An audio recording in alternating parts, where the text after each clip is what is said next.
भाजपा के प्रदेश महामंत्री मदन दिलावर ने वक्फ संपत्तियों के मामले को लेकर बड़ा बयान दिया है। उन्होंने कहा, देश को फिर से गुलामी की ओर झोंकने का कार्य कांग्रेस ने 1964 में किया, जिसमें सबसे बड़ी वजह वक्फ संपत्तियों को लेकर के है। भाजपा नेता मदन दिलावर ने क्या कहा, सीकर में देखिए यह पूरी खबर। कुछ ज्वलंत मुद्दे ऐसे हैं जिसके कारण से देश कभी भी गुलाम हो सकता है, और इस कांग्रेस सरकार ने यही कोशिश की थी कि वापस ये देश गुलाम कैसे हो। इसकी नींव इन्होंने सन 1964 में रखी और वक्फ अधिनियम लाए। उसका संशोधन वक्फ अधिनियम में 1995 में हुआ, 2013 में भी हुआ। 2013 में वक्फ अधिनियम में जो संशोधन हुआ वह है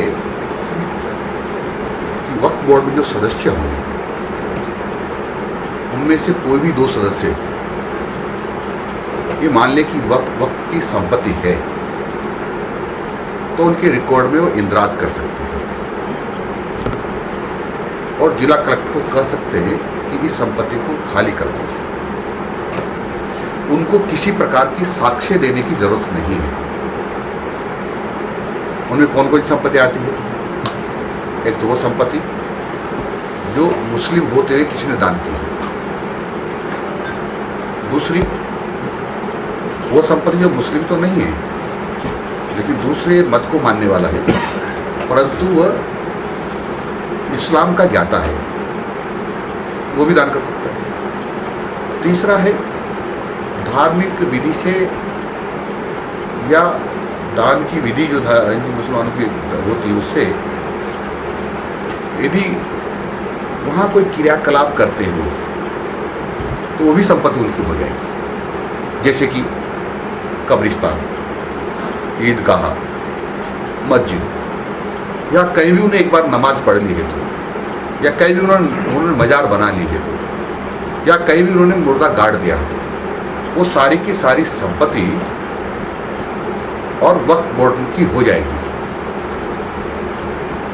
यदि वो कल सीकर को भी ये कह दे कि ये संपत्ति हमारी है तो वक्फ बोर्ड में दर्ज कर सकते हैं और जिला कलेक्टर को पाबंद किया गया कानून में कि उसको 75 घंटे के अंदर उसको खाली करवाना पड़ेगा। उनको किसी के पास जाने की जरूरत नहीं है, परंतु जो प्रभावित होगा, जिसकी जमीन जा रही है, वो व्यक्ति जाकर के किसी भी कोर्ट में वाद नहीं कर सकता है। जाना होगा तो कहां जाना होगा? वक्फ बोर्ड का ट्रिब्यूनल है, उसमें जाना होगा। वक्फ बोर्ड का ट्रिब्यूनल में भी सभी सदस्य मुसलमान होंगे। वो मुसलमान सदस्य निर्णय करेंगे और वो निर्णय अंतिम होगा। किसी भी सिविल कोर्ट में नहीं जा सकते, ना हाई कोर्ट में जा सकते, ना आप जिला कोर्ट में जा सकते, ना सुप्रीम कोर्ट में जा सकते, वो फाइनल है। इसके कारण से मेरा अनुमान है लगभग हिंदुस्तान में 30,000 मंदिरों पर इन्होंने दावा ठोका हुआ है और मंदिर वालों ने जाकर के जब अपना वाद प्रस्तुत किया तो उनका वाद खारिज कर दिया, क्योंकि कानून में प्रावधान है कि आप अदालत में नहीं आ सकते हैं, इसकी कहीं अपील नहीं कर सकते। तो ये बहुत बड़ा षड्यंत्र कांग्रेस ने देश को गुलाम बनाने के लिए किया। कहीं भी यदि मस्जिद के सामने जब ये का कोई विशेष त्यौहार आता है तो 7 लोग एकत्र होकर नमाज पढ़ते हैं, उसमें बड़ी भीड़ होती है। तो जितनी जमीन पर इन्होंने नमाज पढ़ी वो सारी सारी जमीन उनकी हो गई, वो ये दावा कर सकते हैं। और इस जमीन को एंट्री वक्फ बोर्ड खुद ही कर सकता है, किससे लेने की जरूरत नहीं है। और उसने एंट्री कर दी तो वो उसकी हो गई है। फिर केवल उसको इतना लिखना है जिला कलेक्टर को, इसका खाली करवाइए। जिला प्रशासन की ड्यूटी बनती है उसको खाली करवाइए। इसलिए मैं कह सकता हूँ कि हिंदुस्तान में जिस स्टेट में 1.5% से ज़्यादा मुस्लिम हैं, अल्पसंख्यक हैं, उनको अल्पसंख्यक मानना बंद करना चाहिए।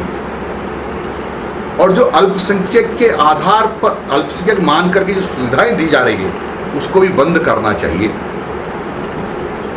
और सच्चर कमेटी ने जो सिफारिश की थी और जिस पर राष्ट्रपति महोदय के हस्ताक्षर नहीं है उसको अमान्य करना चाहिए, ताकि इस देश का पैसा अनावश्यक रूप से ऐसे लोगों को न लगे जो अपात्र हैं। इस देश में गरीबों के साथ को राहत जरूर मिलनी चाहिए, वो चाहे हिंदू है या मुस्लिम है। गरीबी के आधार पर राहत दी जा सकती है, लेकिन इस आधार पर राहत दी जा सकती है कि ये कि अल्पसंख्यक है, जबकि कानून नहीं है, राष्ट्रपति महोदय के दस्तखत नहीं हुए। तो मेरा कहना है कि सच्चर कमेटी की सिफारिशें जितनी भी अल्पसंख्यकों को लागू है सबको समाप्त करना चाहिए और इनको अल्पसंख्यक मानना बंद करना चाहिए। हिंदुस्तान के किसी भी कानून में ऐसा नहीं है। मीडिया वार्ता के दौरान जिला अध्यक्ष इंदिरा चौधरी, पूर्व विधायक प्रेम सिंह बाजूर, रतनलाल जलधारी, बंशीधर पासिया, गोवर्धन वर्मा, शिवा पखवाड़ा कार्यक्रम के जिला संयोजक डॉक्टर कमल सिखवाल आदि मौजूद रहे। वहीं परशुराम भवन में संगोष्ठी का आयोजन किया गया, जिसमें बड़ी संख्या में गणमान्य जनों ने भाग लिया।